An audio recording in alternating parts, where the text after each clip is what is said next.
喺香港請外傭姐姐真係好慘啊！作為僱主，之前都講過㗎啦，係咪先？啲外傭嚟到好似公主咁唔做嘢，依樣嗰樣啊，偷你屋企啲嘢都不特止啦。啱啱咧，即係其實要多謝阿東張西望啊，佢咧就講咗呢個主持阿梁敏巧啊，犀利就直方石直擊咗個外傭啊，就直播。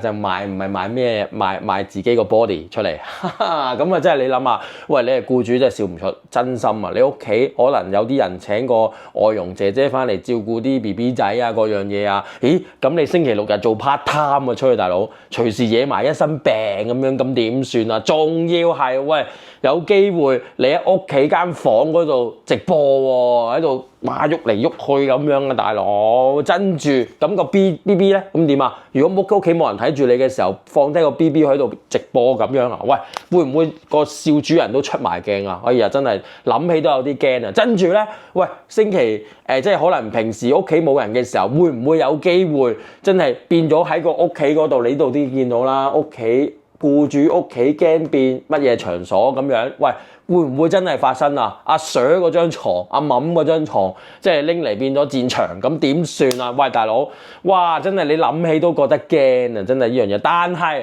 真係成日發生嘅啊！真心講，以前咧五哥有個工人，我好細個記得嗰陣時，但係我唔識啊嘛嗰陣時，我見佢成日着住啲 T 字型嘅底褲㗎，跟住咧就喺屋企嘅時候比較性感。當然我話我唔識啫，其實都我嗰陣時都青少年啦，咁梗係知啦。見到眼都突埋啦，梗係嗰下係咪先啊？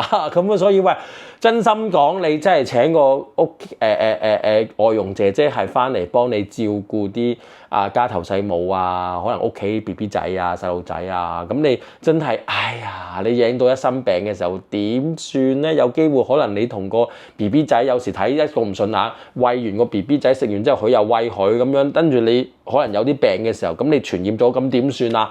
係咪有啲病係會呢啲都會傳染到嘅喎？哇！咁所以你諗下，真係，唉，真係香港請個外傭。都真係好多嘢煩嘅，又要煩生養死葬，跟住仲要煩佢做埋啲咩 part time。哎呀，啲僱主真係，哇，仲慘過生多咗個小朋友啊！你諗住生個小朋友，請個外傭姐姐嚟照顧佢，你要睇埋，要幫實埋個外傭姐姐，咁真係慘啊！壓力好大啊！即係我自己感覺就係，你個女主人壓力好大嘅時候咧，個男主人都唔好諗住冇壓力，實鬧到你阿媽都唔認得，即係講緊你老婆。